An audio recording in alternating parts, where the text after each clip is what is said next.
সাবেক রাষ্ট্রপতি জিয়াউর রহমান হত্যাকাণ্ডের ৪৫ বছর পর ওই ঘটনায় জড়িত থাকার অভিযোগে গ্রেপ্তার হয়েছেন সাবেক সেনা কর্মকর্তা মোজাফফর হোসেন। তৎকালীন মেজর মোজাফফরের বয়স এখন ৭৭ বছর এবং ঢাকা মহানগর গোয়েন্দা পুলিশের ১৬ জুলাই সংবাদ বিজ্ঞপ্তি অনুযায়ী গত বুধবার রাত ১০টা ১০ মিনিটে বনানী ডিএইচএস এর একটি বাসা থেকে গ্রেপ্তার করা হয় তাকে এবং পরবর্তীতে জিজ্ঞাসাবাদ শেষে পরিচয় নিশ্চিত হওয়ার পর পরদিন বৃহস্পতিবার সন্ধ্যায় তাকে ঢাকা সেনানিবাসের মিলিটারি পুলিশের একটি দলের কাছে তাকে হস্তান্তর করা হয় এবং ৪৫ বছর পর আলোচনায় আবারও সেই শহীদ জিয়া হত্যা মামলার চলে আসছে। এটা নিয়ে বহু তর্ক বিতর্ক আছে, সেসব নিয়ে আমরা জানার চেষ্টা করব। আমাদের সাথে আজকে উপস্থিত রয়েছেন, আমার পাশে রয়েছেন অবসরপ্রাপ্ত major barrister M Sarwar Hossain, আইনজীবী, সুপ্রিম কোর্ট, এবং তার পাশে রয়েছেন মোস্তফা কামাল, উপবার্তা প্রধান, বাংলা ভিশন। আপনাদের দুজনকে আজকে আমাদের সপ্তাহের দেশের আয়োজনে স্বাগত জানাচ্ছি। আমি প্রথমে অবসরপ্রাপ্ত major barrister M Sarwar Hossain, আপনার কাছ থেকে আলোচনাটা শুরু করতে চাই যে ১৯৮১ সালে ৩০ মে শুধু একটি অতীত ঘটনা নয়, বরঞ্চ এটি ফিরে আসবে বাংলাদেশের রাজনৈতিক ইতিহাসের এক অসমাপ্ত ফাইল হয়ে, সেটাই বলা হয়। এবং এটি নিয়ে অনেক তর্ক বিতর্ক আছে, অনেক আলাপ আলোচনা আছে। এবং চট্টগ্রাম সার্কিট হাউসে সেই রক্তাক্ত ভরে একজন প্রেসিডেন্টের নিহত হবার খবর যেভাবে তখন হয়তো আলোচনায় এসেছিল, তখন হয়তো মিডিয়া ওইভাবে সরব ছিল না, তারপরে তো এসেছিল আলোচনায়। এবং ৪৫ বছর পরও সেই ফাইল এখনো বন্ধ হয়নি, অনেক প্রশ্ন রয়ে গেছে, অনেক অসমাপ্ত তথ্যও রয়ে গেছে। এটি আসলে কেন হলো, সেই ফাইল কেন বন্ধ করা গেল না, বা কি পরিস্থিতি ছিল তখন, আপনার কাছ থেকে একটু ডিটেলস শুনতে চাই ব্যারিস্টার সরওয়ার। ধন্যবাদ আপনাকে, ধন্যবাদ আজকে সমালোচক এবং প্রিয় দর্শক। দেখুন, যখন প্রেসিডেন্ট জিয়া ১৯৮১ সালে এই নৃশংস হত্যাকাণ্ডের শিকার হয় কিছু বিপদগামী সেনা অফিসের হাতে, তখন আমি ক্লাস 10-এর ছাত্র, পিরোজপুর সরকারি স্কুলের। সো ঘটনা আমাদের স্পষ্ট মনে রয়েছে। এবং সেই সময় যে মানুষের ভিতরে যে ব্যথা, মানুষ যে একটা জাতি, একটা লিডার পেয়েছিল, যে সমস্ত দেশ পৃথিবীতে টেক অফ করেছে, যে সমস্ত সেই রকম প্যারামাউন্ট নেতৃত্ব, জিয়াউর রহমান সেইভাবে নির্দেশ ছিল। এবং সে যে ন্যায্যতা ভিত্তিক, দেশপ্রেম ভিত্তিক এবং স্বনির্ভর বাংলাদেশ গড়তে চেয়েছিলেন, মানুষের প্রতি প্রচন্ড পপুলারিটি তিনি অর্জন করেছিলেন। এবং যখন তিনি নিহত হলেন, he was at the peak of his popularity. সেই সময় উনি মারা গেলেন, অল্প একটু সময় পেয়েছিলেন শাসক ব্যবস্থা, 4.5 বছর 5 বছর। ওনার হত্যাকাণ্ডে জাতি স্তম্ভিত হয়ে গেল। আমি তখন একটু পাশে ছিলাম, শুনলাম, শুনে প্রথমে বিশ্বাসই করা যায় নাই যে president Zia has been killed. তো এরপরে আমি ঢাকা বিশ্ববিদ্যালয় ইন্টারমিডিয়েট পাশে ঢাকা বিশ্ববিদ্যালয়ে ভর্তি হলাম, পাবলিকের ছাত্র ছিলাম। তারপরে আমি হঠাৎ করে 1986 আর্মিতে গেলাম এবং আর্মিতে আমি 21 বছর চাকরি করেছি। এবং এই প্রেসিডেন্ট জিয়া হত্যাকাণ্ডের উপর যতগুলো বই আছে এবং যারা সামনে থেকে দেখেছে, সবার সাথে আগ্রহ করে কথা বলেছি, শুনেছি, জেনেছি। একজন ছিল ব্রিগেডিয়ার জেনারেল হান্নান শাহ, যে রাউজান থেকে এই ডেড বডিটা উঠে পরে ঢাকা এনেছিল, তার মুখের বক্তব্য শুনেছি। সো ৪৫ সালের পরে মেজর মোজাফফর অ্যারেস্টেড হয়েছে, এটা ভালো খবর এই কারণে যে পৃথিবীতে অনেক নেতা অনেক সময় খুন হয়েছে, অ্যাসাসিনেট হয়েছে। ইন্দিরা গান্ধী অ্যাসাসিনেট হয়েছে, রাহুল গান্ধী অ্যাসাসিনেট হয়েছে, আপনার ইসরায়েলের একজন প্রেসিডেন্ট ছিল শিমন পেরেস, এরকম John F Kennedy. So president Zia একটু আলাদা ছিল এই সেন্সে যে এত পপুলার ছিল যে পুরা জাতি শোকে নিমজ্জিত হলো। তো যে কোনো ঘটনার এই ধরনের হত্যাকাণ্ড, অ্যাসাসিনেশন, যে হোক, পরবর্তী স্টেপটা কি বিচার করা, সেই বিচারটা হয়েছে সেই সময়। অনেকের ভিতরে এরকম একটা আলোচনা আসে যে সিভিল কোর্টে তার বিচার হয়নি কেন, বা ওইখানে একটা মামলা ছিল, সিভিল আদালতে পেনাল কোর্টের একটা মামলা ছিল। সো এখানে সাংবিধানিক একটা বিধান আছে, কোনো বিচার আপনার দুইবার করা যাবে না। এবং একাধিক আইনে যদি কোনো অপরাধ অ্যাট্রাক্ট করে, তাহলে যে কোনো একটা আইনে বিচার করলে দ্যাট ইজ ওকে, কারণ তাকে দুইবার বিচার করা যাবে না। তাহলে কোর্ট মার্শালে সেই সময় বিচার হয়েছে 18 জনের, এবং তাদের অনেকের যাবজ্জীবন এবং ম্যাক্সিমামের ফাঁসি হয়েছে। ঘটনা পরম্পরায় যেটা জানা যায়, উনি ওই হত্যাকাণ্ডের one of the ring member ছিল, একদম মানে একটু পারছিল। বলা হয়ে থাকে যে সে নাকি গুলি করেছিল, এবং সে ওই ডেড বডিগুলো নিয়ে রাউজানে নিয়ে সেইখানে নিয়ে যে কবরস্থ করা, সেইখানে সে ওই তাড়াহুড়ো করে, অর্থাৎ লাশ লুকাবার যে প্রসেসটা সেটা করেছিল। এরপর উনি পালিয়ে গেলে একটা আলোচনা সামনে আসছে যে তার কোর্ট মার্শাল হয়েছিল এবং দণ্ডপ্রাপ্ত। এইটা বোধ হয় সঠিক না, কারণ পলাতক কারো কোর্ট মার্শাল হয় না। কোর্ট মার্শালের যে প্রসিডিউর, তাতে তার সশরীরে হাজির থাকতে হয়, তার মেডিকেল টেস্ট হতে হয়, তার অ্যারেঞ্জমেন্ট, অর্থাৎ সে দোষী বা নির্দোষ এইটা তাকে জিজ্ঞাসা করতে হয়।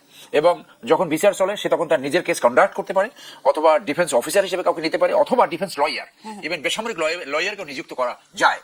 উনি পালিয়ে রয়েছেন 2009 সাল পরে। অনেকে বলে থাকে 1996 সালে আওয়ামী লীগ যখন ক্ষমতা আসছিল, তখনও হয়তো সে দেশে আসছিল। এবং এখন যখন 9 সাল থেকে আওয়ামী লীগ ক্ষমতায় ছিল, আওয়ামী লীগ তাদের ফ্রেন্ডলি গভর্নমেন্ট ছিল, সেই সময় নাম পরিবর্তন করে উনি বাংলাদেশে চলে আসছে।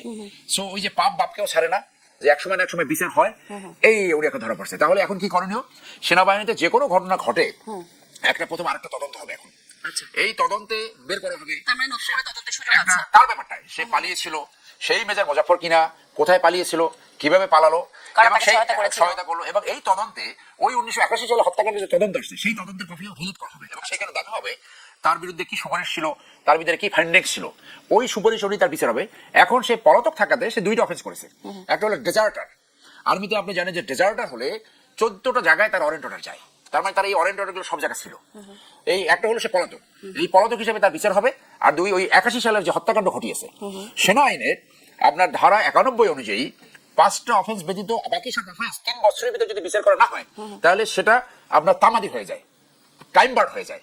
কিন্তু 5টা অফেন্স কখনোই টাইম বার্ড হয় না, আচ্ছা। সেটা আজীবন মরার একদিন পর্যন্ত সেটা আপনার আর্মি অ্যাক্টের আওতায় থাকবে এবং যখনই অ্যারেস্ট হবে তখনই তাকে বিচারের সম্মুখীন করা যাবে। সেই 5টি কি, সেটার একটা হলো আপনার এই যে খুন, ম্যানসলেটার, একটা হলো মিউটিনি, একটা হলো ডেজার্টার, আর একটা যদি ধর্ষণ, এই যে গ্রিভিয়াস অফেন্স যদি থাকে আর প্রপার্টি রিলেটেড অফেন্স যদি থাকে তাহলে সে কিন্তু এখানে দুইটা অ্যাট্রাক্টেড হয়েছে, একটা হলো ডেজার্টার আর একটা হলো মিউটিনি। তার মানে এখানে আমার ধারণা যে তার আরেকটা কোর্ট মার্শাল এখানে হবে এবং সেইখানে তার এই যে অপরাধ সেটা নিষ্পত্তি হবে। যখন যে কোনো অপরাধের যারা যারা এই অপরাধ করেছে, অপরাধ সংগঠন করেছে, তাদের বিচার যদি নিষ্পত্তি হয় ওইটাই তার পরিবারের এবং দেশের কাম্য। ইন দ্যাট কেস যখন সমস্ত আসামির আদালতের রায় অনুযায়ী বিচার হবে তখন ওইটাকে বলা হয় চ্যাপ্টার 5 টার্ন ক্লোজড। আচ্ছা। সো এটা ক্লোজ হয় না, একটা লিকিং, একটা মিসিং লিঙ্ক ছিল, সেই লিঙ্কটা এখানে এস্টাবলিশ হয়েছে। আরেকটা ইম্পর্টেন্ট পয়েন্ট এখানে আসছে, সেটা হলো যে জেনারেল মঞ্জুর যখন পুলিশের হাতে ধরা পড়েছিল তখন সে বলেছিল যে আমাকে পুলিশের হাতে যেন দেওয়া হয়। তার মানে হলো তার কিছু বলার ছিল, তিনি বলতে পারেন নাই। যতটুকু আমরা জানি প্রেসিডেন্ট এরশাদের নির্দেশে ক্যাপ্টেন আজাদ নামে একজন অফিসার তাকে এমপি চেকপোস্টে হত্যা করেছে। তাহলে উনি মেজর মোজাম্মর সেই সময় G2 অফ ছিল, গ্রেড 2 লেভেলের অপারেশন অফিসার ছিল 24 ডিভিশন চিটাগংয়ে। সেই 24 ডিভিশনে উনি জেনারেল মঞ্জুরের কাছাকাছি ছিলেন। আর কর্নেল মতিন, এই কিলিংটাকে কি আমরা এক্সট্রা জুডিশিয়াল কিলিং বলবো? না এটা একটা মিউটিনি। আচ্ছা। মিউটিনি একটা জুডিশিয়াল হলো যে এই পুলিশের হত্যাকাণ্ড করো, বিচার বহির্ভূত হত্যা, এটা মিউটিনি। মিউটিনি পৃথিবীর বিভিন্ন দেশে বিভিন্ন সময় হয়, বিভিন্ন কারণ হয়, অনেক কারণ থাকে। তো ইট ইজ এ ক্লিয়ার ওই যে বিপদগামী কিছু অফিসারের এক ধরনের কু, মিলিটারি কু। তো সেই জন্য যে এই বিচারটা যে সেই সময় যেটা জেনারেল মঞ্জুর বলতে চেয়েছিল এখানে ইন্ডিয়ার ইনভলভমেন্ট ছিল কিনা, ষড়যন্ত্র ছিল কিনা, ধারণা করা হয় যে এরশাদ হলো ইন্ডিয়ান পাপেট। আচ্ছা। হ্যাঁ, তার বাড়ি তো ইন্ডিয়াতে, তাহলে সে তার একটা লয়াল একজন ক্যাপ্টেনকে দিয়ে তাকে হত্যা করালো। তার কথাগুলো শোনা হলো না কেন? কোর্ট মার্শালে কিন্তু ডিফেন্স দেওয়ার, তার বক্তব্য শোনার কিন্তু সুযোগ রয়েছে। তাহলে উনি কি বলতেছিল, এখানে ষড়যন্ত্রটা কি ছিল, প্ল্যান কারা করলো, এটা দেশ এবং বিদেশের ষড়যন্ত্র ছিল কিনা, যেটা আমি বললাম যে অন্য দেশের বহির্দেশের, আমি তো নাম ধরেই বললাম, অন্য দেশের ষড়যন্ত্র ছিল কিনা। কারণ প্রেসিডেন্ট জিয়া যেভাবে রাষ্ট্রকে পরিচালনা করছিল, যেভাবে টেক অফ করছিল, বাংলাদেশ অনেক উন্নত দেশে পরিণত হয়েছে। আপনি পৃথিবী জানেন যে সমস্ত দেশ টেক অফ করেছে, আপনার এই জর্জ মার্শাল থেকে শুরু করে তারপরে আপনার যারা যারা মাহাথির মোহাম্মদ লিখন, এরকম একজন ভালো নেতা বাংলাদেশ পেয়েছিল। সেই নেতৃত্বকে হত্যা করা মানে অনেক কমেন্টেটর তখন বলছে যে বাংলাদেশ 30 বছর পিছিয়ে গেল। এই যে ষড়যন্ত্র সেইগুলা এখন হয়তো বের হওয়ার একটা সুযোগ আসছে। নিশ্চয়ই, আমরাও সেটা আশা করি। ধন্যবাদ আপনাকে আপনার বক্তব্যের জন্য। এই পর্যায়ে মোস্তফা কামাল আপনার কাছে জানতে চাচ্ছি, যেটা ব্যারিস্টার এম সারওয়ার বলছিলেন যে বাংলাদেশ অলমোস্ট 30-40 বছরের মতো পিছিয়ে গেছে শহীদ প্রেসিডেন্ট জিয়াউর রহমানের হত্যাকাণ্ডের মধ্য দিয়ে। আমার প্রশ্ন হচ্ছে, বিএনপি যখন বা যতবারই ক্ষমতায় এসেছিল, সরকারে ছিল আর কি, তখন প্রেসিডেন্ট জিয়া হত্যার ব্যাপারে তারা কি খুব বেশি সরব ছিল? যদি এটা আলোচনায় না থাকতো, যদি আলাপ আলোচনা তারা নাই তুলতো, তাহলে কেন তোলা হয়নি আসলে? আপনি কি মনে করেন, আপনার কি ব্যাখ্যা আছে? ধন্যবাদ আপনাকে। খুব রহস্যজনক বিষয় এখনো বিষয়টা, আজ থেকে আবার বা গত রাত থেকে আবার নতুন করে আলোচনায় বিষয়টা। এই কারণে আমার সহ আলোচক সরোয়ার ভাই পরিষ্কার করে বলেছেন তিনি আইনেরও মানুষ, বিচার অঙ্গনের মানুষ, আবার সামরিক অঙ্গনের মানুষও, আবার রাজনীতির সাথেও আছেন। তো প্রেসিডেন্ট জিয়া হত্যার সাথে কিন্তু রাজনীতি আছে, সামরিক বাহিনীর বিষয় আছে, আইনের বিষয় আছে, বিচারের বিষয় আছে, আবার অপ্রকাশিত কিছু অধ্যায়ও আছে। মজার ঘটনা হচ্ছে বাংলাদেশের বিভিন্ন ঘটনা নিয়ে যেমন আলোচনা আছে, বই পুস্তকও আছে, কিন্তু তো প্রেসিডেন্ট জিয়া হত্যার বিষয়ে আমরা একটা বইয়ের উপর বেশি নির্ভর করতাম। পরে অনেক বই বের হয়েছে, সেটা ছিল কর্নেল হামিদের বই, 3টি সেনা অভ্যুত্থান বিষয়ক। এই বইটা একটু বেশি নির্ভর করা হতো, তিনি বর্ণনাগুলো দিয়েছিলেন চমৎকার করে। আর আপনার প্রশ্নের দৃষ্টি একটা কথা আসে, শেখ হাসিনা যখন 96-তে ক্ষমতায় আসলেন, টানা 21 বছর পর, তখন তিনি একটা খোঁচা দিতেন বিএনপিকে মাঝে মধ্যে। আর এরপরে 17 বছর তো একটা না দিয়েছেন যে বিএনপি জিয়াউর রহমান হত্যার বিচার করে না কেন। একটা আলোচনা আছে যে বিচারটা হয়েছিল, যে সম্ভবত 12-13 জনের ফাঁসি হয়েছিল, সেটা কিন্তু জিয়া হত্যার বিচার ছিল না, তাহলে সেটা ছিল সেনা বিশৃঙ্খলার বিচার, আচ্ছা আচ্ছা, সেনা বিদ্রোহ চেষ্টার বিচার। কিন্তু আমাদের এখানে আমরা যখন একটা বাজারে ফোকাস করি, ঠিক ওইটা কিন্তু চলতে থাকে, ওইটার কারেকশন থাকে না তেমন। এইবার গত 2 দিন থেকে জিয়া হত্যার বিচার কথাটা সামনে খুব একটু বেশি এসেছে। মোজাফফর হোসেন গ্রেপ্তারের পর, মোজাফফর তাকে খুঁজে পাওয়ার পর। তো তখন তিনি পত্র পত্রিকায় খুব প্রাসঙ্গিক ছিলেন। তখনকার গণমাধ্যম আজকের মতো ছিল না। আমার যতটুকু মনে আছে একজন পাঠক হিসাবে তো বর্ণনাটা আসতো, কে প্রথম সামনে আসলেন, তখন এই মোজাফফর সাহেবের নামটা আসতো। আরেকজন সম্ভবত কর্নেল নূর, এরকম একটা নাম সামনে আসতো, যে কে আগে গুলিটা করেছেন। এগুলো ছিল শুধুই বর্ণনা, একতরফা। তো মুজাফফরের বিষয়টা দুইটা বিষয় আছে, একটা আছে হত্যাকাণ্ড ঘটিয়েছেন, আবার লাশ গুমও করেছেন। যেটা এখন আমরা বলছি কবর দেওয়া হয়েছিল রাঙ্গনিয়ায়, সেটা যত না কবর ছিল তার চেয়ে বেশি ছিল সেটা লাশ গুম করা। তার মানে অপরাধের ধরনে কিন্তু এখানে একটা মাত্রা যোগ আছে। আর রাজনৈতিক অংশ হচ্ছে, বলা হয় আর অনেক রাজনৈতিক বিশ্লেষণে বলেন যে প্রেসিডেন্ট জিয়াউর রহমান 3.5-4 বছরে তার কর্মকাণ্ডে যত না জনপ্রিয় হয়েছিলেন, মৃত্যুর পর তিনি আরো বেশি জনপ্রিয় হয়ে গিয়েছিলেন। এখন পর্যন্ত বলা হয়, তুলনা করা হয়, ফয়সালা আসে না, কেউ কেউ দেখবেন বিষয়টা সামনে আনে। জানাজা কিন্তু প্রেসিডেন্ট জিয়াউর রহমানের যেখানে হয়েছিল মানিক মিয়া এভিনিউতে, বেগম খালেদা জিয়ার জানাজা ওখানে হয়েছিল। এই দুটি বাংলাদেশের ইতিহাসে বৃহৎ জানাজা। তো প্রশ্ন থাকে কোনটাতে বেশি হয়েছিল। তো ওই প্রশ্নে না গেলেও, কারণ জনসংখ্যার তখনকার আর এখনকার তুলনা করলে বড় ছোট নির্ণয় করাটা, অনুপাত করাটা একটু কঠিন হবে।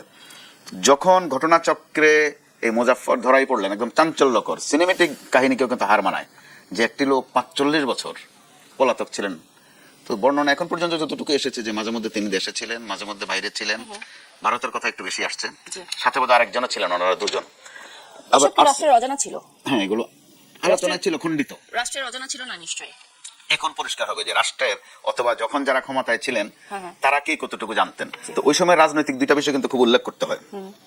স্যার ভাই একটু বলেছেন মঞ্জুর হত্যাকাণ্ড একই সময়ের ঘটনা, যে যাবতীয় দোষারোপ গোটাটা মঞ্জুরের উপর, তারও বলার কিছু ছিল, কথা ছিল। মৃত্যুর আগে তার আকুতি ছিল যে আমাকে কিছু কথা বলতে দেয়া হয়নি। আচ্ছা, এই একটা। আর আরেকটা বিষয়, মাঝে মধ্যে আওয়ামী লীগ যখন খোঁচা দিত বিএনপিকে, যে বিএনপি জিয়া হত্যার বিষয়টা সিরিয়াসলি নেয় না কেন, তো আমি কয়েকটা দিন ওই সময় বিএনপি বিট করেছি। বিএনপির লাইনের লয়ারদের কারো কারো মধ্যে অথবা রাজনীতিকদের কারো কারো মধ্যে কথা হতো, খোঁচা দেয়া শুধু, কোনো ডকুমেন্টেড না, যে শেখ হাসিনা 81 সালে দেশে ফেরার 13-14 দিনের মাথায় কিন্তু প্রেসিডেন্ট জিয়াউর রহমান হত্যাকাণ্ডের শিকার হলেন। তাহলে আইনে অথবা বিচার প্রশ্নে শেখ হাসিনাকে ওখানে সম্পৃক্ত করা যায় কিনা, শেখ হাসিনাকে ও কিন্তু এরশাদকে তো করাই যায়, শেখ হাসিনাকেও করা যায় কিনা, কিন্তু এগুলো ছিল শুধুই আলোচনার, এগুলো শুধু আলোচনার জন্যই আলোচনা। আর আমরা কিন্তু একটা জিনিস গত 5-7 দিন ধরে একটা জিনিস আবার খেয়াল করছি, কর্নেল অলি আহমদ গত কয়েকদিন ধরে প্রেসিডেন্ট জিয়া হত্যাকাণ্ডের কথাটা একটু ঘুরিয়ে ফিরিয়ে আবার নতুন করে আনতে শুরু করেছিলেন মাত্র, যে তিনি প্রেসিডেন্ট জিয়াউর রহমানকে পরামর্শ দিয়েছিলেন ঢাকার বাইরে না থাকতে, বর্তমান প্রধানমন্ত্রী তারেক রহমানকে ঢাকার বাইরে না যেতে পরামর্শ দিচ্ছেন। তো কাকতালীয় ভাবে এই সময়ে মেজর মুজাফফর গ্রেপ্তার। তো আশা করা যায় গণমাধ্যমের যেহেতু কাজের ধরন ধারা আগের চেয়ে অনেক বদলেছে, তথ্যের প্রশ্ন আমরা বোধহয় পুরনো কিছু তথ্য অথবা কানাঘুষোগুলো তথ্যের মতো করে নতুন করে পেতে থাকবো, এবং পাওয়াই উচিত, পরিষ্কার হওয়া উচিত, যেন কারো এইগুলো নিয়ে খোঁচা দেওয়ার সুযোগ না থাকে, তাচ্ছিল্য করার সুযোগ না থাকে। তো সেই একটা সন্দিক্ষণে এই মুহূর্তে আমরা আছি। জি, এবং মঞ্জুর সাহেবের হত্যা আসলে ঘটনাকে আরো রহস্যজনক করে তুললো। এটি নিয়ে আসলে আমি ব্যারিস্টার সারওয়ারের মতামত জানতে চাই, আপনার কাছে জানতে চাই, তখন যে বিচার প্রক্রিয়াটা সম্পন্ন করা হয়েছিল, এবং বলা যায় যে সমালোচকদের মতে বিচারটি ছিল অনেক তড়িঘড়ি এবং আসামিরা যথাযথ আত্মপক্ষ সমর্থনের সুযোগ পাননি, এবং যেটা মোস্তফা কামাল ভাইও বললেন যে হয়তো মঞ্জুর সাহেবের অনেক কিছু বলার ছিল, হয়তো সেটি আমরা জানতে পারিনি। তদন্ত কমিশন গঠন করা হলেও সেই বিচারিক তদন্তের রিপোর্ট কখনো জনসম্মুখে আসলে প্রকাশ করা হয়নি। যেহেতু জিয়াউর রহমান প্রেসিডেন্ট ছিলেন, নিশ্চয়ই এই ঘটনার সমস্ত কিছু জনগণেরও জানার অধিকার রয়েছে। আপনি এই বিষয়টিকে আসলে কিভাবে দেখেন? দেখুন, যখন প্রেসিডেন্ট জিয়াকে হত্যাকাণ্ড ঘটিয়েছে কিছু বিপদগামী সেনা অফিসার, সেনা আইনে বলা হয়েছে সেনা সংক্রান্ত যে কোনো ঘটনা, সেটা ইউনিফর্মধারী অফিসার যখন ঘটায় অথবা বাইরেও সেনা সম্পৃক্ত যদি কোনো ঘটনা ঘটে, তখন তাকে কোর্ট মার্শাল করা যায়। আপনি জানেন যে গুয়ান্তানামো বেতে আমেরিকা এই যে আফগানিস্তান ওনাকে নিয়ে কোর্ট মার্শাল করেছিল। সো এই কোর্ট মার্শালে যখন বিচার হয়েছে, মূল যারা আসামি তাদের কিন্তু ওখানে বিচার হয়েছে, এবং কোর্ট মার্শালের প্রসিজিওর অনুযায়ী এখানে আপনার এভিডেন্স অ্যাক্ট কার্যকরী, এবং এখানে তার ডিফেন্স সাক্ষী দিতে পারবে, ডিফেন্স লয়ার, তার প্রত্যেকের বলার সুযোগ ছিল, এবং কোর্ট মার্শালের ধরনটি এলাকায় দ্রুত বিচার নিষ্পত্তি হয়। তো এই কোর্ট মার্শাল নিয়ে সমালোচনা রয়েছে বিভিন্নভাবে অনেক জায়গা এটাকে, কিন্তু অনেক দেশে আবার জাতীয়ভাবে কিন্তু কোর্ট মার্শাল দিয়ে বিচার করে অনেকে, যে এখানে নর্মাল বিচার করা যাচ্ছে না, তাকে কোর্ট মার্শাল করা হয়। এই যে গুয়ান্তানামোতে যে উদাহরণ আমি দিলাম, সো কোর্ট মার্শালে যখন বিচার হয়েছে, যারা এই কথাটা বলে যে তাদের সিভিল বিচার হয়নি, তারা আইনের এই অংশটা মিস করে, যে কোনো অপরাধের যে কোনো একটা আইনে বিচার করলে অন্য আইনে বিচার করার প্রয়োজন হয় না। এটা বাংলাদেশের জেনারেল কলেজেস অ্যাক্টেও রয়েছে, একাধিক আইন দ্বারা যদি অ্যাট্রাক্টেড হয়। সো যেমনটি মোস্তফা কামাল বললো না যে মিউটিনি বিচার হয়েছে, ও মিউটিনি বিচারের ভিতরে হত্যাকাণ্ডের বিচারও ইনক্লুডেড। সো এইটা সেকেন্ড টাইম পেনাল কোর্টে সিভিল এসে বিচার করা, ওপেন করার কোনো প্রয়োজন ছিল না ওই জন্য। তো এরকম পালিয়ে অনেকে লং টাইম পালিয়ে থাকতে পারে, এর চেয়েও বড় উদাহরণ আছে, 60 বছর 70 বছর পালিয়ে থেকেছে। হ্যাঁ, ইউকেতে একটা উদাহরণ আছে যে ওখানে এক ভদ্রলোক মিসিং ছিল, তো আইনে আছে 7 বছর যদি মিসিং থাকে তাকে ধরা হবে প্রিজিউম টু বি ডেড। আচ্ছা, সো এখন ইংল্যান্ডে তার ওয়াইফ কেস করে দিয়েছে, আমার হাজবেন্ডকে খুঁজে পাচ্ছি না। তো যেদিন 7 বছর কমপ্লিট হবে, তো ব্রিটিশরা তো ওই ব্রিটিশের মেন্টালিটি বুঝতে পারছে কি হতে পারে। দেখা গেল ও একটা মেয়ে নিয়ে অস্ট্রেলিয়ার একটা রিমোট ভিলেজে সেইখানে যায়, সে ওইখানে তাকে বিয়ে করে ওইখানে সংসার করতেছে। ওই যে আপনার ইন্স্যুরেন্সের টাকা দিতে হবে, ওই টাকা অ্যাভয়েড করার জন্য ওকে খুঁজে বাইর করছে, অনেক দিন পালাইছিল। তো এটাই এই পলাতকেরা থাকে, এখন ধরা পড়ছে, এখন তার বিচার হবে। এখন তার বিচার হবে, যে বিচারটা অনিষ্পন্ন ছিল তার ক্ষেত্রে সেইটা হবে। তো এবং সেই ক্ষেত্রে আমাদের সামনে সুযোগ আসছে একটা লিসিং মিং, যেটা যে জেনারেল মঞ্জুর কি বলতে চেয়েছিল, যেহেতু উনি মঞ্জুরের স্টাফ অফিসার ছিল, সেই কথাটা এখানে হবে। এবং আমরা আশা করবো যে এটা এই বিচারটা সঠিকভাবে হবে। এবং এটা যেহেতু প্রেসিডেন্ট স্কিলস, এটা তো জনশক্তি, জনগণের জানার অধিকার আছে, জনগণ জানবে। এবং এটা তো অনেকগুলো বই রয়েছে বাজারে, এই যে কর্নেল হামিদ প্রেসিডেন্ট যে কোর্স ছিল সেই বইতে আছে, আরো অনেক বই আছে, অ্যান্থনি মাস্কার্সের বই আছে, ব্রিগেডিয়ার সাকওয়াদের একটা বই আছে, এগুলো মোটামুটি অথেন্টিকেটেড। তখনকার সময় সার্কিট হাউসের নিরাপত্তা কিভাবে এত সহজে ভেঙে পড়লো? না, তখন গার্ড রেজিমেন্ট ছিল, একটা সশস্ত্র আর্মি যখন গিয়েছে এবং সব অফিসার, এখানে কোনো সৈনিক ছিল না, অফিসাররা এই মিউটিনি এইটাকে লিড করেছে। এবং যতগুলো আমরা শুনেছি যে এখানে একটা দাবি আদায়ের ব্যাপার ছিল প্রেসিডেন্ট জিয়াকে দিয়া, কিন্তু এই দাবি আদায়ের ব্যাপারে সেখানে এই খুনের গন্ধ ঘটেছে। তো সেখানে এই খুনের বিচার হবে। আর নিরাপত্তা তো সেই সময় প্রেসিডেন্ট, ওইখানে যে 2 জন মারা গেছে, প্রেসিডেন্ট গার্ড রেজিমেন্টের 2 জন মারা গেছে। অ্যাকচুয়ালি ওই সেন্সে যদি কেউ মানে টার্গেট করে, টার্গেট কিলিং স্টপ করা ভেরি ভেরি ডিফিকাল্ট। হ্যাঁ, ওই যে জন এফ কেনেডির কথা বললাম না, একটা চলন্ত গাড়িতে একজন স্নাইপার একটা গুলি করেছিল জন এফ কেনেডিকে। তারপরে বেনজির ভুট্টো কিভাবে কিল হলো, জনসভার ভিতরে সিঙ্গেল একটা গুলি। তো এখানে ওই যে কিলিং মিশন যদি হয় এবং সেটা সেনাবাহিনীর তারা প্রশিক্ষিত অফিসার, তো সেই জন্য নিরাপত্তা দিলে সেই নিরাপত্তার নেগলিজেন্স তো ছিল ডেফিনেটলি কিছুটা, যদি নিরাপত্তা যদি আরো স্ট্রং থাকতো। কিন্তু মিলিটারি অফিসার হিসেবে এই কথাটা অনেক সময় আমরা বলি যে 100% সিকিউর বলতে কিছু নাই, যদি এরকম মানে কেউ যদি টার্গেট করে, টার্গেট কিলিং যেটা বলে। সো নিরাপত্তার ব্যত্যয় ছিল, অথবা প্রেসিডেন্ট যে কখনো ভাবে না এই ধরনের ঘটনা ঘটতে পারে, হ্যাঁ, তাকে এটা বলা হয়েছিল সে যেন ওখানে না থাকে। এগুলো ঘটনার পরে অনেক তথ্য আসে সামনে, অনেক তথ্য আসে, এরপর ঘটনা ঘটে। এরপরে যদি মানে কেউ এরকম টার্গেট করে, তাহলে কোনো না কোনো ভাবে সে মানে দেখা যায় যে ঘটনা ঘটাতে পারে। জি, ধন্যবাদ ব্যারিস্টার এম সারওয়ার হোসেন। এই পর্যায়ে মোস্তফা কামাল, আপনার কাছে জানতে চাই যে এই যে সামরিক বিচারের কথা আমরা বলছি বা আমরা জানি, তাকে আসলে সত্য উদ্ঘাটনের পথ খুলেছিল, নাকি এই যে দ্রুত বা তড়িঘড়ি শাস্তির মাধ্যমে তখনকার সময় রাষ্ট্রীয় স্থিতি ফেরানোটাই লক্ষ্য ছিল? আপনার কি মনে হয়? অবশ্যই রাষ্ট্রীয় একটা স্থিতিশীলতার অবশ্যই জরুরি ছিল এরকম একটা হত্যাকাণ্ড। তো তখন যেমন এরশাদ সাহেব ইনভলভ ছিলেন কিনা, অথবা তার কোনো ইশারা ছিল কিনা ঢাকা থেকে, এগুলোর প্রশ্ন ছিল, ফয়সালা আসেনি। যেমন প্রশ্ন ছিল যে শেখ হাসিনা দেশে ফেরার মাত্র 13-14 দিনের মাথায় হত্যাকাণ্ড, এটার নেপথ্য কোনো কাণ্ডকীর্তি ছিল কিনা। আবার সময়ে সময়ে আরেকটা প্রশ্ন আসতো, যেটা নিয়ে বিএনপির রাজনীতি বা জাতীয় রাজনীতি উত্তপ্ত হতো। নাম আসতো সম্পৃক্ততার প্রশ্নে অধ্যাপক বি চৌধুরীর, যে তিনি এত আমানে আসানে পাশের রুমে থাকলেন, তার কিচ্ছু হলো না, তিনি অবদান ছিলেন। তো রাজনৈতিক কারণে এটা আওয়ামী লীগ থেকে অভিযোগটা বেশি আসতো, বিএনপি আবার চেপে যেত। আবার দেখা গেল যখন বি চৌধুরীর সাথে যখন বিএনপির বিরোধ হয়ে গেল, তার আলাদা দলও করে ফেললেন, তখন আবার বিএনপি থেকে প্রশ্ন এটা দিয়ে, তাও আসতো খোঁচা হিসাবে, বিচারের প্রশ্ন নয় কিন্তু। তো ওই জায়গাটা বোধহয় আমাদের একটা সুযোগও এসেছে বলা চলে, যে পয় পরিষ্কার করার। ওই ক্ষেত্রে বিচারকে আরো অধিকতর স্বচ্ছ এবং প্রশ্নমুক্ত করার জন্য একটা স্বাধীন তদন্ত কমিশন হতে পারে, যদি এই সময়ের চাহিদা মেটানো হয়। হতে পারে প্রয়োজনে বাইরে থেকে এই ধরনের বিচারের তদন্ত অথবা ক্লু উদ্ধারে পরিষ্কার পরিচ্ছন্নতা আনা, সেই ক্ষেত্রে এক্সপার্ট আনা যেতে পারে। দ্বিতীয় দিক হচ্ছে যেটা গুরুত্বপূর্ণ, বিএনপির বরাবরে ভাগ্য এরকম, রাজনৈতিক ভাগ্য। কারো কারো বিশ্লেষণে যে জিয়াউর রহমান গিয়েছিলেন ওখানে আসলে মূলত সামরিক কোনো কারণে নয়, সামরিক কোনো অনুষ্ঠানে নয়। ওখানে তখন বিএনপির ব্যাপক বিরোধ ছিল, ঐতিহাসিক বিরোধ কিন্তু বিএনপিতে চিটাগংয়ে, যেটার সিলসিলা বা ধারাবাহিকতা অথবা খণ্ডিত অংশ বিএনপির রাজনীতিতে এখন পর্যন্ত আছে। তো জিয়াউর রহমান সেটা মেটাতে গিয়েছিলেন, মেটাতে পেরেছিলেন কিনা সেই প্রশ্নের উত্তরও আসেনি। পরবর্তী ঘটনায় দেখা গেছে যা মেটাতে পারেননি, যেটার ধারাবাহিকতা এখনো চলছে। তো এরকম একটা অবস্থা আরেকটা বিষয় আপনার কাছে একটু পরিষ্কার হতে চাই, যে হচ্ছে এলডিপি চেয়ারম্যান কর্নেল অবসরপ্রাপ্ত ওলি আহমেদ কিন্তু বলেছেন যে জিয়াউর রহমান হত্যার সঙ্গে হোসেন মোহাম্মদ এরশাদ সরাসরি জড়িত ছিলেন, যেহেতু তিনি জিয়াউর রহমানের খুব কাছের একজন সহচর ছিলেন, এবং হত্যার 2 দিন আগে নাকি এরশাদ সাহেব চট্টগ্রামে সফর করেন। আসলে তার এই কথাগুলো কতটুকু গুরুত্ব বহন করে? রাজনীতিতে কখন যে কোনটা গুরুত্বপূর্ণ হয়ে ওঠে, কোন কথাটা, কর্নেল ওলি সাহেব এই কথাটা একটু বেশি বেশি বলতেন। তো তখন এখানে কিন্তু একটু যোগ করার বিষয় আছে। এরশাদ এবং শেখ হাসিনার নেতৃত্বে যে একটা মহাজোট হয়েছিল, ডক্টর কামালও ওখানে ছিলেন, মাশাআল্লাহ কর্নেল ওলিও ওখানে ছিলেন। ওই মহাজোটে অল্প কয়েকদিনের মধ্য থেকে কর্নেল ওলিরা ছুটে গেলেন, তখন আর মহাশব্দটা থাকলো না। কিন্তু আওয়ামী লীগ মহাজোট নামে সেটাকে চালিয়েছে। তো এই ধরনের প্রশ্নে গণমাধ্যম কর্মী হিসেবে আমি মনে করব এই ধরনের বাড়তি তথ্য বা বাড়তি খোঁচা দেয়া এগুলো বিচার ব্যবস্থাকে কিন্তু একটু প্রশ্নবিদ্ধ না করলেও বাধাগ্রস্ত করে। সোজা কথা হচ্ছে এখন যেহেতু কেঁচো খুঁড়তে সাপ বের হবার একটা আবহাওয়া কিন্তু তৈরি হয়েছে, চমৎকার পরিবেশ আছে, জাতির সামনে পরিষ্কার হওয়ার সুযোগ আছে অনেক লুকানো তথ্যের। এরশাদ দুনিয়াতে নেই, তারপরেও তিনি জড়িত ছিলেন কি ছিলেন না সেটা পরিষ্কার করার সুযোগ এসেছে। নিশ্চয়ই। বি চৌধুরীও দুনিয়াতে নেই, তিনি পাশের রুমে কিভাবে থাকলেন, নিশ্চয়ই সেই সব তথ্য নিরাপদে থাকলেন, বের হওয়ার সুযোগ হয়েছে। যে কারণে বলছি একটি স্বাধীন তদন্ত কমিশন বোধহয় হতে পারে এই সুযোগে, জি। জনস্বার্থে, সেটা অবশ্যই জনস্বার্থে এবং বিচারের স্বচ্ছতার প্রশ্নে। এরকম জায়গায় সরকারের দিক থেকে আমরা আজকে এই সময় পর্যন্ত বেশ দায়িত্বশীলতা দেখছি। এই ধরনের ঘটনা দেখা যায় সরকারি কেউ না কেউ মন চাইলেও একটা বক্তব্য দিয়ে ফেলেন, কিন্তু আমরা এবার একটু ব্যতিক্রম দেখছি। কিন্তু এই প্রশ্নে এখন পর্যন্ত সন্ধ্যা পর্যন্ত কি হবে জানি না, রাত পর্যন্ত কি হবে, যে বাড়তি কথা আসেনি, অতিকথন আসেনি, সেটা আমরা অবশ্যই একটু ভালো লক্ষণ বলতে পারি।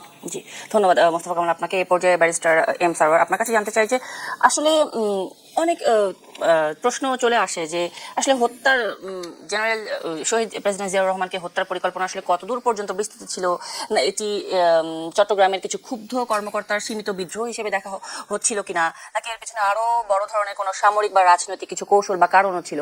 আপনি আসলে এটা কিভাবে দেখেন বা কিভাবে ব্যাখ্যা করবেন? না, সেখানে একটা যে প্ল্যানটা কি বৈদেশিক ইনভলভমেন্ট আছে কি আছে না, এটা নিয়ে তো অনেক আলোচনা হয়েছে, কিন্তু এইটা ওইভাবে প্রতিষ্ঠিত হয়নি যে এটার সাথে পার্শ্ববর্তী কোনো দেশ, এবং এর সাথে বিরুদ্ধে অভিযোগ আসছে, এবং এর সাথে বিরুদ্ধে কিন্তু একটা মামলাও ছিল। জেনারেল মঞ্জুরের ভাই সম্ভবত একটা মামলা করেছিল, এবং আওয়ামী লীগ 15 বছর এই মামলাটা নিয়ে এর সাথে সাথে খেলছে। মামলাটা একবার ক্লোজ করে আবার ওপেন করে, ক্লোজ করে আবার ওপেন করে। শুধু এর সাথে বোধহয় মারা যাওয়ার আগে এই মামলাটা বোধহয় নিষ্পত্তি হয়েছে, মানে ডিসচার্জ হয়ে গেছে মামলাটা। তো সেইটাই এখন যেহেতু মেজর মোজাফফর খুব কাছে ছিল, এই যারা কিলিং এর সাথে জড়িত, প্ল্যানের সাথে জড়িত, সেটা কিন্তু একটা প্রতিষ্ঠার সুযোগ আসছে যে এইটা পরিকল্পনাটা কিভাবে হলো, কারা এই পরিকল্পনার সাথে জড়িত সেইটাই।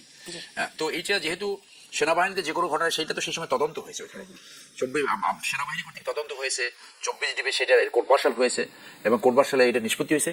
পলাতক একজন আসামি ধরা পড়েছে, আর কেউ পলাতক আছে কিনা আমরা জানি না। এখানে মেজর খালেদ নাম একজন ছিল, সে বোধহয় মারা গেছে, যে ওই ডেড বডি নিয়ে গেছিল, এবং পত্রিকায় দেখলাম জনৈক মেজর শওকত না কার একজনের নাম আসছে। তো এখানে যারা সে সময় তদন্ত আদালতে, আর্মিতে এটা বলে কোর্ট অফ ইনকোয়ারি, আসলে কোনটা এটা তদন্ত, সেই তদন্তে যাদের নাম আসছে তাদের ভিতরে আর কেউ পলাতক আছে কিনা সেটাও আমাদের নলেজে নাই। এই মোজাফফরের নাম এখন আমরা দেখলাম, এবং সে এখন অ্যারেস্ট হয়েছে।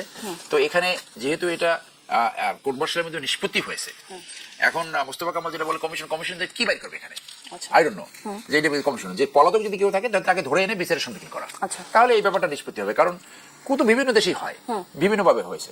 তো এটা এখন ঘটনা ঘটেছে, অপরাধীদেরকে বিচার করা, বিচার করে দেখে। এবং বাংলাদেশের সেনাবাহিনী সংক্রান্ত বিভিন্ন ঘটনায় আমাদের পার্শ্ববর্তী দেশে তারা এটা ষড়যন্ত্র করার চেষ্টা করে বিভিন্নভাবে।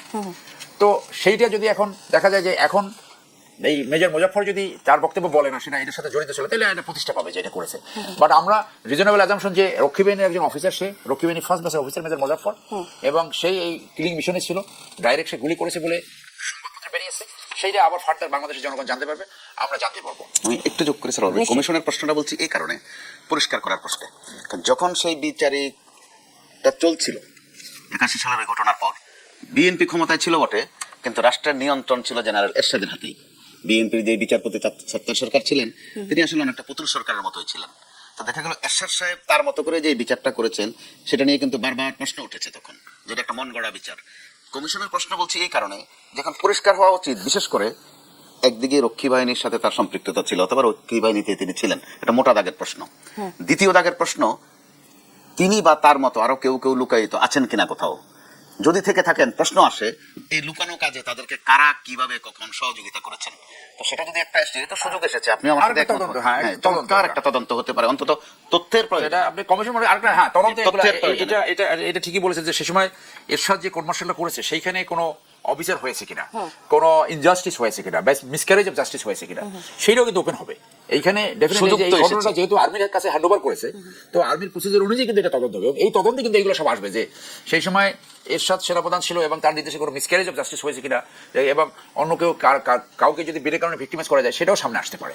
সো আমি মনে করি যে এই যে লিঙ্কটা, যে ষড়যন্ত্র কারা করেছে, প্ল্যানিংটা কি ছিল, এইগুলো সব সামনে আসার একটা সুযোগ সৃষ্টি হয়েছে। এবং দেশের বাইরে থেকেও এক্সপার্ট আনা হবে কিনা, প্রয়োজনে তো আনা হতে পারে, দরকার মনে করলে। আরেকটা চরিত্র এখানে একটু উল্লেখ করতে চাই, নইলে অসম্পূর্ণ থেকে যাবে। তিনিও মারা গেছেন বছর কয়েক আগে, ওসি কুদ্দুস নামে একজন চরিত্র তখন কিন্তু খুব আলোচিত ছিল। আচ্ছা। প্রচার ছিল যে ওসি কুদ্দুস এরশাদের বিশেষ নির্দেশিত বা অ্যাসাইন্ড হয়ে মঞ্জুর হত্যা ভূমিকা রেখেছিলেন বা তিনিই গুলি করেছিলেন, এমন তথ্য কিন্তু তখন খুব আলোচিত ছিল। তো পরবর্তীতে ওসি কুদ্দুস কিন্তু আরেকজন জেনাতনা ওসি কুদ্দুস থাকেননি।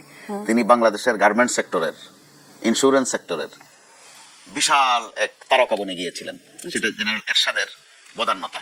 যে কারণে একটা যদি সুন্দর কমিশন হয়, স্বাধীন কমিশন, তথ্যের প্রয়োজনে বোধ আমরা একটু সমৃদ্ধ হতে পারি। ওই টি গার্ডেন থেকে গ্রেপ্তার করেছিল এই ওসি কুদ্দুস। আচ্ছা। তো ওসি কুদ্দুস এসে এটা তাকে ওই যে ক্যান্টনমেন্টে হস্তান্তর করে। তো সেখানে ওই কোনো বইতে আসছে যে super I remember captain Azad নামে একজন তাকে সরাসরি গুলি করে হত্যাকাণ্ড ঘটানো হয়। তো এগুলো বিষয়টা একটু আপনার কাছে যখন জিয়া নিহত হলো, প্রেসিডেন্ট জিয়া, তারপর এরশাদ টেক ওভার করলো 24শে মার্চ, সাত্তার সরকার সময় ছিল। তো এই যে একটা লিঙ্ক যে তারা রাইভালি ছিল, প্রেসিডেন্ট জিয়া কিলিং এবং এরশাদ জড়িত হয়ে যেতে পারে, তো এইখানে কিছু লিঙ্ক থাকতে পারে। Yes, সেটা এই তদন্তে বের হবে বলে আশা করা যায় এটা। এবং ওই যে কথাটা বললাম যে জেনারেল মঞ্জুর কি বলতে চেয়েছে সেই কথাটা তো শোনা হয় নাই। তো উনি সেটা যেহেতু প্ল্যানিং এর অংশ হিসেবে ছিল, স্টাফ অফিসার ছিল, G two officer vital staff appointment, তো সেইটা জানার। এবং এরপরে আওয়ামী লীগ যখন আসছে, আওয়ামী লীগ তো আর এই বিচার করবে না। হ্যাঁ, তো যতদিন বিএনপি ক্ষমতা ছিল তারাও এটা এরকম ওইভাবে সামনে আসে, ওইভাবে গুরুত্ব দেননি তারা। এবং জেনারেল মঞ্জুর আসলে কি বলতে চাইছেন এটা কি জানার কোনো সুযোগ আছে কিনা আসবো এই প্রসঙ্গে। তবে একটি বিরতির পরে ফিরে আসছি সপ্তাহ দেশ। আবার আমন্ত্রণ জানাচ্ছি দেশ সন্ধ্যায়। এ পর্যায়ে major barrister M Sarwar Hossain, আপনার কাছে আরেকটি বিষয় ক্লিয়ার হতে চাচ্ছি যে আপনি আমাদের অনুষ্ঠানের শুরুতেই বলেছিলেন যে পলাতক কোনো ব্যক্তির কোর্ট মার্শাল হয় না। তাহলে এক্ষেত্রে পরবর্তী বিচারের যে প্রক্রিয়াগুলো বা সেক্ষেত্রে বিচারের কোন ধাপ ফলো করা হবে বা কি করা হবে বিচারের ক্ষেত্রে? ওই যে আমি শুরুতে বললাম যে আরেকটা তদন্ত হবে, সেই তদন্তের ভিতরে বের হয়ে আসবে যে 81 সালের যে তদন্তটা হয়েছে সেই তদন্তে তার বিরুদ্ধে কি সুপারিশ ছিল, কি ফাইন্ডিং ছিল, সেটা আরেকটা নতুন করে তার বিচার করার জন্য আরেকবার কোর্ট মার্শাল কনভেন্ট করবে। সেটা বাইরে সরকার যেটা সিদ্ধান্ত নেয়, তো আমি আশা করি তার কোর্ট মার্শালই হবে। তো আগে মোস্তফা কামাল যে ইস্যুটা বসে, ওই ইস্যুটা আমি আরেকটু এমফাসিস করি যে এরশাদের সাথে তো বিএনপির রাইভালরি ছিল। তো এই রাইভালরিতে এরশাদ ছিল মুক্তিযোদ্ধা, ছিল না মুক্তিযোদ্ধা। এরশাদ মুক্তিযুদ্ধে পার্টিসিপেট করেন এবং ইন্ডিয়াতে ট্রেনিংও করেছে। আচ্ছা। তো তারপরে সে এই মার্শাল ল জারি করে 1982 সালে, আমার মনে আছে যে আমার মেট্রিক পরীক্ষার শেষ দিন হবে, সেই দিন সে মার্শাল ল জারি করলো 24শে মার্চ। ওই দিন আমাদের পরীক্ষা শেষ দিন ছিল বোধহয়। তো মার্শাল জারি করে তার এই যে রাইভালরি এইটা এবং সে যখন সেনাপ্রধান ছিল, পরে সে চিফ মার্শাল অ্যাডমিনিস্ট্রেটর, তার সেনাপ্রধান থাকাকালীন যে এই কোর্ট মার্শালটা হলো, এইখানে কোনো অফিসার হয়েছে কিনা এটা এই তদন্তে আসতে পারে। এই মুজাফফর যে অ্যারেস্ট হলো, মির্জা মুজাফফর, এর ভিতর থেকে এই জিনিসটা রিভিল হতে পারে যে ওই বিচারটা কতখানি সঠিক বিচার হয়েছে। তো এখানে আমরা যাদেরকে সে সময় ফাঁসি দেওয়া হয়েছে, কাউকে কোনো ক্লেম শুনি না যে তাকে দেওয়া হয়েছে, ওরকম মানে আসে না। এবং এরশাদের বিরুদ্ধে তো মামলা ছিল, অনেক বছর এই মামলা ছিল, জেনারেল মঞ্জুরের ভাই সেই মামলাটা করেছে। এবং এই হাসিনা মানে আওয়ামী লীগ সরকার পুরো সময়টা এরশাদকে নিয়ে এই মামলাটা নিয়ে খেলছে রাজনৈতিক ভাবে। হ্যাঁ, মামলাটা একবার শেষ হয়ে যায়, আবার অ্যালাইভ করে, শেষ হয়ে যায়, আবার এইভাবে পুরো সময় তাকে একদম করে সাবসার্ভিয়েন্ট করে রাখে পুরো সময়টা। এখানে একটু যোগ করতে চাই সামান্য সরওয়ার ভাই, রাজনীতিতে আলোচনা হতো, আমাদের রাজনীতির একটা দুর্ভাগ্য আছে, রাজনীতিবিদরা কিন্তু চট করে একটা সাবজেক্ট মাঠে ছেড়ে দেন, দুদিনের মধ্যে তারা কিন্তু এটা টিস্যুর মতো ইস্যু করে দিতে পারে, উড়িয়ে দিতে পারেন, আরেকটা নিয়ে আসেন। আমাদের সেনাবাহিনীকে ক্ষতিগ্রস্ত করার জন্য, দুর্বল করার জন্য মুক্তিযোদ্ধা অফিসারদেরকে নানান ছুতায়, নানান কারণে কিন্তু কোণঠাসা করা হয়েছে বিভিন্ন সময়ে। এই প্রশ্নটা উঠেছিল যে জিয়া হত্যা অথবা সেনা বিদ্রোহের বিচারের প্রশ্নে যাদের মৃত্যুদণ্ড হয়েছিল প্রায় সবাই মুক্তিযোদ্ধা অফিসার। বলা হয়ে থাকে যে এরশাদ সাহেবকে দিয়ে কোনো না কোনো মহল অথবা কোনো না কোনো পক্ষ, যদিও তথ্যগতভাবে তিনি ওপারের মানুষ, কোচবিহারের মানুষ, তো তাকে দিয়ে সেটা করানো হয়েছে কিনা। আরও একটা প্রশ্ন আছে এখানে, আমার যতটুকু ভাষা মনে পড়ে, মুক্তিযুদ্ধের পর একটা আলোচনা এসেছিল যে সেনাবাহিনীর মধ্যে যারা যুদ্ধ করেনি তাদেরকে নিয়ে কি হবে। তো এই করণীর মধ্যে আবার একটা রকম ফের এসেছিল যে কে সুযোগ থাকা সত্ত্বেও করেনি। এর মধ্যে এরশাদ সাহেবের নাম আছে, আর অনেকের নাম আছে। তিনি বরং ওই যুদ্ধকালে দেশে বোধহয় একাধিকবার এসেছিলেন ছুটিতে এবং প্রটোকল নিয়েই ঘোরাফেরা করেছিলেন। আবার বলা হয়ে থাকে পশ্চিম পাকিস্তানে তিনি ছোট্টখাট্ট একটা কোর্টের ট্রায়ালের বিচারকও ছিলেন। যুদ্ধ চলাকালে এরশাদ সাহেব কোথায় ছিলেন? পশ্চিম পাকিস্তান। আচ্ছা। দুই একবার দেশে এসেছেন। আচ্ছা। তার মামা ছিলেন রিয়াজউদ্দিন ভোলামি, আওয়ামী লীগের খুব প্রভাবশালী নেতা। তো কিছু বইতে এই কথা এসেছে যে যখন ক্রাইটেরিয়া ঠিক করা হলো যে কারা যুদ্ধ করেননি, একটা তাদের কি হবে, আরেকটা হচ্ছে যে কারা সুযোগ থাকা সত্ত্বেও যুদ্ধ করেননি, তারা চেয়েছিলেন যুদ্ধ করতে কিন্তু পারেননি। দেখেন ভাগগুলো কিভাবে করা হয়েছিল, চমৎকার। কিন্তু যে মুক্তিযুদ্ধ মানে যুদ্ধ করেননি, তাহলে কেন করেননি? ইচ্ছা করে করেননি, সুযোগ থাকা সত্ত্বেও করেননি, বরং এরশাদ সাহেবকে বলা হয় যে যারা যুদ্ধ করতে চেয়েছিলেন ওখান থেকে পশ্চিম পাকিস্তান থেকে পালিয়ে আসার চেষ্টা করেছেন, ধরাও পড়েছেন কেউ কেউ, তাদের একটা ছোট্টখাট্ট বিচার হতো। ওই বিচারকদের একজন ছিলেন জেনারেল এরশাদ। এখন হয়তো এগুলো আমরা তো রাজনীতিবিদদের কাছ থেকে এসব তথ্যগুলো পেয়েছি বা পাই সময়ে সময়ে, কিন্তু রাজনীতিবিদদের তথ্য একটা বলা হয় যে সুযোগ মতো